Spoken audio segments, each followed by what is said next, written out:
కవితకు నోబెల్ తేల్చి చెప్పిన సుప్రీంకోర్టు. ఈడీ సిబిఐ వాదనల తర్వాతే నిర్ణయం తీసుకుంటామని వెల్లడి. విచారణ ఈ నెల 20కి వాయిదా. మరొకసారి కవితకు సంబంధించి బెయిలు నిరాకరణ అయింది. ఈ నెల 20 తర్వాత అట. ఇంకా 7 రోజులు ఉన్నది. ఇంకా 7 రోజుల తర్వాత మరొకసారి ఉంటాయి, వాదనలు ఉంటాయి. ఆ వాదనలు బట్టి మరి ఈమెకు బెయిల్ ఇవ్వాలా ఇవ్వద్దా. మనీష్ సిసోడియా మొన్న బెయిల్ మీద బయటకు వచ్చాడు. దాదాపు 18 నెలల పాటు జైల్లో మగ్గిపోయింది ఆయన. సుప్రీంకోర్టు ఏమన్నది మానవతా దృక్పథంతో, ఛార్జ్ షీట్ వేయకుండా, ఆధారాలు సేకరించకుండా ఓ వ్యక్తికి సంబంధించి ఆయన జీవితాన్ని జైల్లో ఉంచడం మంచిది కాదు. మానవతా దృక్పథంతో ముందు మీరు ఛార్జ్ షీట్ వేసి ఆధారాలు సంపాదించండి, తర్వాత ఆయన దోషి అని తెలిస్తే మళ్ళీ జైలు వేద్దాం అన్నది.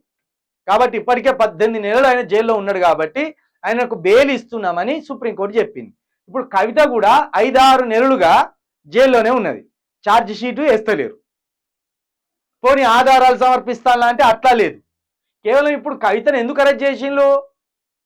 సాక్షులను ప్రభావితం చేస్తుంది బయట ఉంటే అనే ఒకే ఒక కారణంతో ఆమెను జైలు వేసిండ్రు. ఆధారాలు తీసుకుపోయి సుప్రీంకోర్టుకి ఏం సబ్మిట్ చేయలే. ఈడీ కావచ్చు, సిబిఐ కావచ్చు, ఆధారాలు సబ్మిట్ చేయలేదు, ఛార్జ్ షీట్ కూడా వేయలేదు. ఛార్జ్ షీటు వేయనప్పుడు బెయిల్ రాదు. ఎందుకంటే నీకు ప్రశ్నపత్రం ఇచ్చినే కదా జవాబు రాస్తారు ఎవరైనా. ప్రశ్న మనకు తెలిస్తే ఆ జవాబు ఏందో మనం చెప్తాం. నీకు ప్రశ్నే తెలియనప్పుడు ఏ జవాబు అని చెప్తావు? ఛార్జ్ షీట్లో ఎన్ని రకాల సెక్షన్ల కింద ఎన్ని రకాలుగా కేసులు నమోదు చేసిండ్రు కవిత మీద అనేది ఛార్జ్ షీట్ వేస్తే అది తెలుస్తుంది. వాళ్ళు ఛార్జ్ షీట్ ఇంకా వేయనప్పుడు కవితకు బెయిల్ ఎట్లా వస్తుంది? రాదు. కాబట్టి ఇప్పుడు ఉన్న వీళ్ళ అన్న కావచ్చు, వీళ్ళ బావ కావచ్చు, వీళ్ళ ఆయన కావచ్చు, వీళ్ళు ఏం చేయాలి? ముందు ఛార్జ్ షీట్ ఏమనాలి?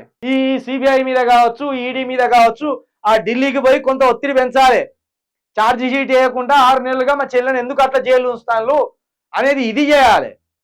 ఛార్జ్ షీట్ వేస్తేనే ఈ బెయిలు కవితకు వస్తుంది. లేకపోతే కవితను ఇంకా అన్యాయంగా జైల్లోనే నిర్బంధిస్తారు.